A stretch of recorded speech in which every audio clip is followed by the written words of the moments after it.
House that Jack build. Movie की शुरुआत में हम जैक और वर्ज नाम के दो आदमियों को देखते हैं। जैक और वर्ज अंधेरे में चल रहे होते हैं। जैक पूछता है कि क्या वो दोनों बात कर सकते हैं। वर्ज बोलता है ठीक है। जैक अपने पिछले 12 सालों की 5 घटनाएं वर्ज के साथ शेयर करता है। पहली घटना में जैक एक लेडी की मदद करता है जिसका टायर पंचर हो गया होता है। जैक रास्ते पर जा रहा होता है, तभी उसे एक लेडी मिलती है जिसका टायर पंचर हो गया था। जैक लेडी को सनी की रिपेयर शॉप पर जाने के लिए कहता है, पर लेडी बोलती है कि क्या तुम मुझे वहाँ तक छोड़ सकते हो। कार में बैठने के बाद लेडी मंबल करती है। जैक के पूछने पर लेडी बताती है कि मुझे इस तरह बैठना नहीं चाहिए था क्योंकि जैक कोई सीरियल किलर भी हो सकता है। लेडी जैक से माफी मांगती है और बोलती है कि वो वैन में रखी चीज से खुद को डिफेंड कर सकती है। सनी की शॉप पर पहुंचने पर लेडी जैक से बोलती है कि तुम यहीं रुकना क्योंकि मैं इस समय किसी और अजनबी के साथ कार तक नहीं जाना चाहती। जब दोनों उसके कार तक पहुंचते हैं, जैक टायर को ठीक करने की कोशिश करता है लेकिन नट फिर से टूट जाता है। लेडी की बातें सुनकर जैक परेशान हो जाता है। जैक बोलता है कि वो यहाँ पर और ज्यादा देर नहीं रुक सकता क्योंकि उसकी एक अपॉइंटमेंट है। लेडी बोलती है कि तुम मुझे एक बार और सनी की शॉप पर छोड़ दो। जैक न चाहते हुए भी मान जाता है। सफर के दौरान लेडी कहती है कि जैक सीरियल किलर नहीं हो सकता क्योंकि वो बहुत कमजोर लगता है। ये सुनकर जैक को गुस्सा आ जाता है और वो वैन रोककर लेडी को टायर के जैक से सिर पर मार देता है। लेकिन अपने दिमाग में जैक इस काम की तुलना एक पुराने गोथिक आर्किटेक्चर कैथेड्रल से करता है। जैक बचपन से ही आर्किटेक्चर बनना चाहता था लेकिन उसकी माँ ने उसे एक इंजीनियर बनने को सजेस्ट किया क्योंकि वो सोचती थी कि ये ज्यादा प्रॉफिटेबल होता है। क्राइम से पहले जैक ने एक जमीन खरीदी थी जहाँ पर वो अपने घर बनाने का प्लान करता है। वर्ज को लगता है कि जैक को ऑब्सेसिव कंपल्शन डिसऑर्डर हो सकता है क्योंकि उसे अपने घर को खुद ही बनाना है। जैक बताता है कि बचपन में उसे सिर्फ सफाई करने की आदत थी लेकिन वो एक वॉक इन फ्रीजर खरीदने पर वही स्टैंडर्ड नहीं बना पाया जो उसे चाहिए था। फिर जैक बिल्डिंग पर पहुंचता है और अपनी वैन को दरवाजे के पास पार्क कर देता है और लेडी की लाश को एक खाली फ्रीजर में रख देता है। ये फ्रीजर जैक का ही होता है। वहाँ पर एक दरवाजा जैक से नहीं खुलता जिससे उसे बहुत फ्रस्ट्रेशन होती है। पुलिस जैक के फ्रीजर के पास नहीं आती। लेडी की कार अभी भी उस मेन रोड पर होती है लेकिन पुलिस इसकी इन्वेस्टिगेशन नहीं करती क्योंकि वो एरिया पुलिस के ज्यूरिसडिक्शन से बाहर होता है। दूसरी घटना में जैक एक डाइवोर्स लेडी का पीछा करता है जिसका नाम क्लेयर होता है। जैक उस लेडी के घर का दरवाजा खटखटाता है और खुद को एक इंश्योरेंस एजेंट बताता है जो उसकी पेंशन डबल कर देगा। ज्यादा पैसे का लालच में क्लेयर जैक को अंदर आने देती है। क्लेयर किचन जाती है ताकि वो जैक के लिए चाय बना सके। तभी जैक उसे पीछे से पकड़ता है और उसका गला दबाता है जब तक वो बेहोश नहीं हो जाती। बेहोशी से उठने पर जैक उसके ऊपर चढ़ जाता है और फिर उसको चोक करने लगता है जिससे क्लेयर मर जाती है। जैक क्लेयर की बॉडी को चेयर पर रखता है और उसकी एक फोटो खींचता है। इसके बाद जैक क्लेयर की बॉडी को पन्नी में लपेटता है और उसे रस्सी से बांधकर वैन तक घसीटता है। वहाँ पर जाने से पहले जैक पूरे घर को साफ करता है लेकिन जैक को ओसीडी होता है इसीलिए जैक दोबारा घर को चेक करने जाता है। जब वो खून के धब्बे साफ कर रहा होता है उसे पुलिस सायरन की आवाज सुनाई देती है। वो जल्दी से बाहर निकल जाता है। एक पुलिस वाला वहाँ पहुँचता है और उस हाउस के आसपास चेक करता है। जैक को डर होता है कि कहीं ये पुलिस वाला आकर उसकी वैन को चेक न कर ले, इसीलिए जैक क्लेयर की बॉडी को बैकयार्ड में छिपा देता है। पुलिसमैन जैक के पास आता है और जैक का व्हीकल चेक करता है। पुलिसमैन को जैक की वैन में कुछ नहीं मिलता जिसके बाद पुलिसमैन बताता है कि कुछ नहीं, यहाँ पर एक छोटी सी घटना हुई है। जैक बोलता है कि उसे इससे बड़ी प्रॉब्लम है क्योंकि क्लेयर मिल नहीं रही। पुलिसमैन अंदर जाकर क्लेयर को ढूंढता है। इसी बीच जैक भी देखता है कि कहीं कोई खून का धब्बा तो नहीं बच गया। क्लेयर के घर को चेक करने के बाद पुलिसमैन जैक को वहाँ से जाने के लिए कहता है। जैक क्लेयर की बॉडी को वैन में बांधता है और वैन को चलाने लगता है। क्लेयर की बॉडी रोड पर रगड़ती हुई जाती है। जैक ड्राइव करते हुए प्रोस्पेक्ट एवेन्यू पहुंचता है और पीछे खून पूरी रोड पर पड़ा होता है और जैसे ही जैक वहां पहुंचता है बारिश चालू हो जाती है और जो खून जैक ने रोड पर छोड़ा था वो बहने लगता है।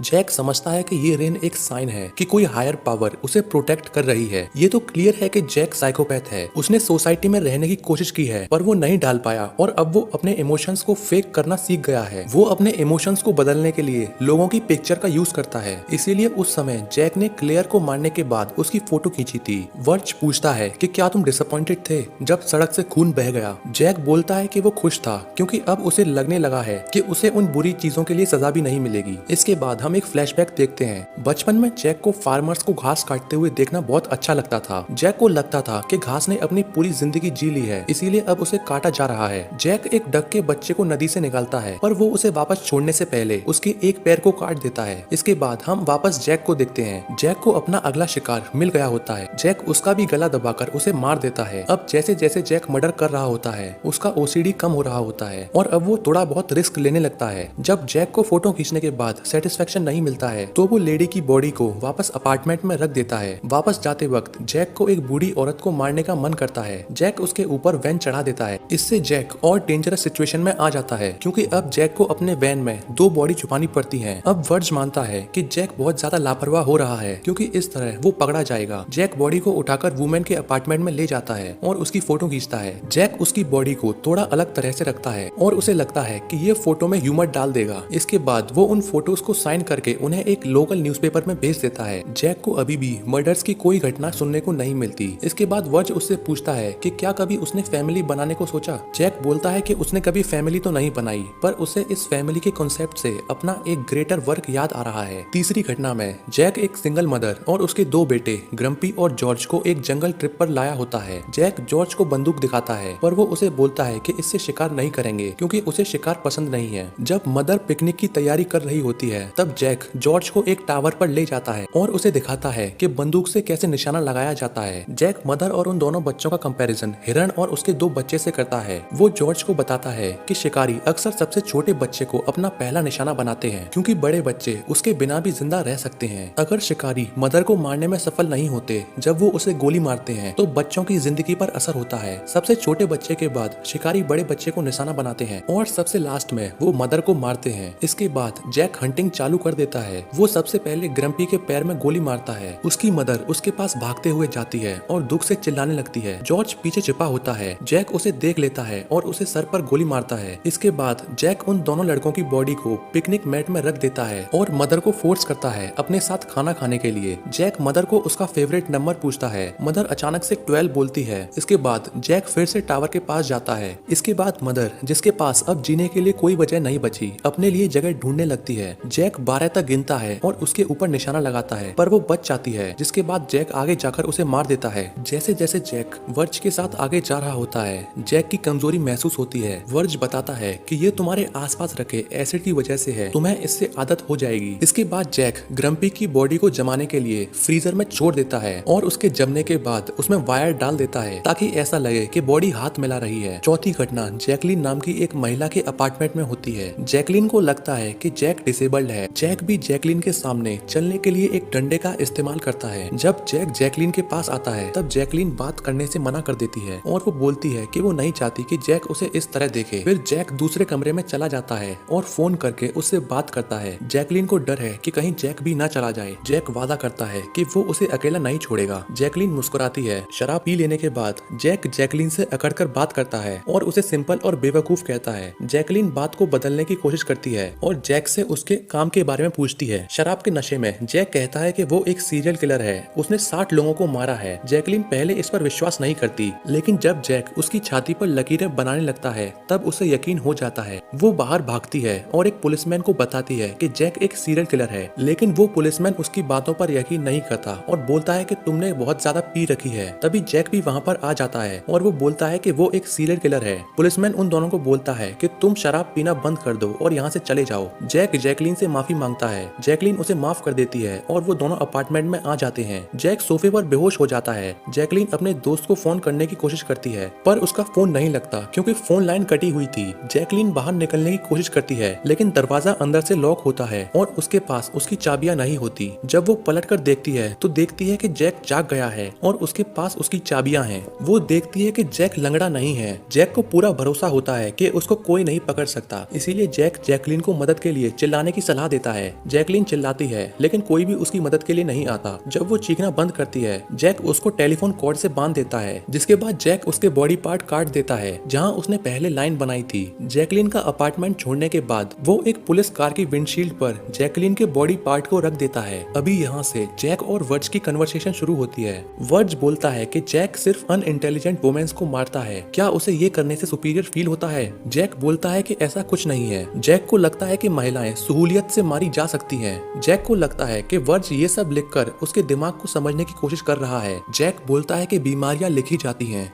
वर्ज बोलता है कि लिखावट से ही तो इंसानों को रिलीजन से इंट्रोड्यूस किया गया, जिससे इंसानों को अच्छे और बुरे की बाउंड्रीज का पता चला। हालांकि जैक का मानना है कि रिलीजन ने ह्यूमन को खत्म किया है क्योंकि रिलीजन इंसानों उसके नेचर को इनकार करने को कहता है। वर्ज बोलता है कि जैक एक मर्डरर नहीं बना होता अगर उसने अच्छी लिखावट पढ़ी होती। जैक बताता है कि अब तक फ्रीजर में रखी लाशों में से गंध आने लगी होगी और वो डिकम्पोज होने लगी होंगी। जैक बोलता है कि डिकम्पोजिशन एक नेचुरल प्रोसेस है जो ना तो अच्छा है और ना ही बुरा, लेकिन वर्ज को लगता है कि जैक जीवन को सिर्फ एक मैटर बना के देख रहा है जो आर्ट की अहमियत को कम कर देता है। जैक बोलता है कि वो आर्ट को आजादी देना चाहता है, जबकि वर्ज कला को मार रहा है। आर्ट मरता नहीं, जबकि आर्ट वो है जो खत्म हो जाता है। जैक ह्यूमन डिकम्पोजिशन को शराब बनाने के तरीके में कंपेयर करता है, जहाँ डिकम्पोजिशन से अंगूर वाइन में बदल जाते हैं। वर्ज बोलता है कि जैक जो बोल रहा है वो गलत है। वर्ज बोलता है कि कला के लिए प्यार की जरूरत होती है, डिकम्पोजिशन या डिके से सेल्वेशन तक जाने का रास्ता नहीं हो सकता।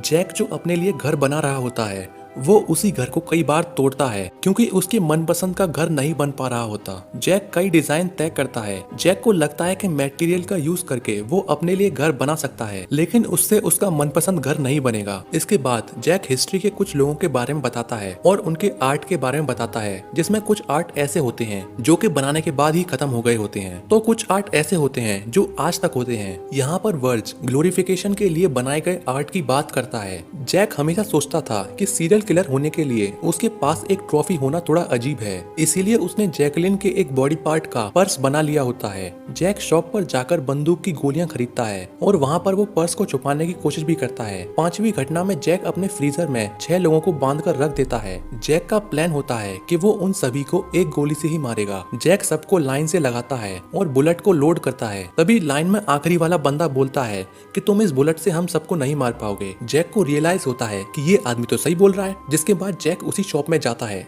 जहां से उसने पहले एम्यूनिशन खरीदा था। जैक स्टोर क्लर्क को बोलता है कि उसने गलत बुलेट दे दी है और वो उसे जल्दी से रिप्लेस करने के लिए बोलता है। जब क्लर्क उससे उसकी आईडी मांगता है, जैक वहां से चला जाता है। जैक के जाते ही क्लर्क पुलिस को फोन करके जैक के बारे में बता देता है। जैक अपने दोस्त एसपी की दुकान पर जाता है, जहाँ तक पहुँचने से पहले उसकी वैन का एक्सीडेंट हो जाता है और वो उसे वहीं पर छोड़ देता है। एसपी के पास पहुँचने पर एसपी जैक को गन पॉइंट पर ले लेता है और उसे वहाँ से जाने को बोलता है और बोलता है कि तुमने चोरी की है। एसपी पुलिस को फोन करता है। जैक बताता है कि उसे चोरी का पता है और उसने चोर को पकड़ने में मदद की है। वो बोलता है कि मैं पुलिस को आने तक यहीं रुकने को तैयार हूँ, तुम गन नीचे कर सकते हो। एसपी गन को नीचे करता है और जैक के लिए ड्रिंक लेने जाता है। जैसे ही एसपी जैक को ग्लास देता है, तुरंत जैक एसपी के चाकू घोंप देता है और वहाँ से फुल मेटल जैकेट बुलेट ले जाता है। पर तब तक पुलिस भी वहाँ पर आ चुकी होती है। जैक प्रिटेंड करता है कि वो एसपी है, पर पुलिस उसकी बात पर भरोसा नहीं करती। इसके बाद जैक आसानी से पुलिस वालों को भी मार देता है और फिर पुलिस कार से ही फ्रीजर तक जाता है और बुलेट को राइफल में लोड करता है। जैक स्कोप से फोकस नहीं कर पा रहा होता, इसीलिए वो लॉक डोर को खोलता है और राइफल को एडजस्ट करता है। पुलिस बिल्डिंग के पास आ जाती है और उसे सरेंडर करने के लिए कहती है। गोली चलाने से पहले उसे एक आवाज सुनाई देती है जो कि वर्ज की ही होती है। वर्ज जैक को नया घर बनाने की सलाह देता है। हालांकि वर्ज जैक के साथ हमेशा से था, लेकिन जैक ने कभी ये नोटिस नहीं किया। जैक लाशों को इकट्ठा करता है और उन्हें साथ में बांधकर घर की तरह बना देता है और वर्ज की तरफ देखता है, मानो जैसे वर्ज का अप्रूवल मांग रहा है। वर्ज घर के अंदर आ जाता है और उससे बोलता है कि ये ठीक ठाक हाउस है। जब पुलिस फ्रीजर में घुसती है तब जैक वर्ज के पीछे एक अंडरग्राउंड होल में चला जाता है। जब वो अंधेरे में पानी में चलते हैं तो जैक वर्ज से पूछता है कि क्या वो बात कर सकते हैं। वर्ज इसे अलाउ करता है। गहरे पानी के अंदर एक बबल में जैक एक घंटे की आवाज सुनता है। वर्ज समझता है कि ये उन लोगों के दर्द की आवाज है जो नर्क में बहुत नीचे रो रो कर चिल्ला रहे हैं। आवाज और भी तेज होती है। वर्ज जैक को एक अंधेरी गुफा के अंदर लेकर जाता है। ये गुफा पूरे ह्यूमन बॉडी से बनी होती है। नदी के पार होने के बाद वर्ज और जैक एक खिड़की को देखते हैं जहाँ पर कई सारे लोग होते हैं, पर उनके पास वहाँ जाने का एक्सेस नहीं होता। जैक रोता है जब लोगों को साथ में घास काटते हुए देखता है। उसे अपने दिमाग में उसके किए गए गलत कामों की याद आती है। वर्ज और जैक एक टूटे हुए पुल तक पहुँचते हैं जो नर्क के सबसे गहरे गड्ढे की ओर जाता है। वर्ज कहता है कि जैक को ऊपर जाना चाहिए, लेकिन जैक सब कुछ देखना चाहता है। जैक पूछता है कि पुल कहाँ जाता है। वर्ज बताता है कि पुल उसे नर्क से बाहर ले जाएगा। जैक चट्टानों पर चढ़ने लगता है ताकि वो पुल के दूसरी तरफ जा सके, लेकिन वर्ज उसे मना करता है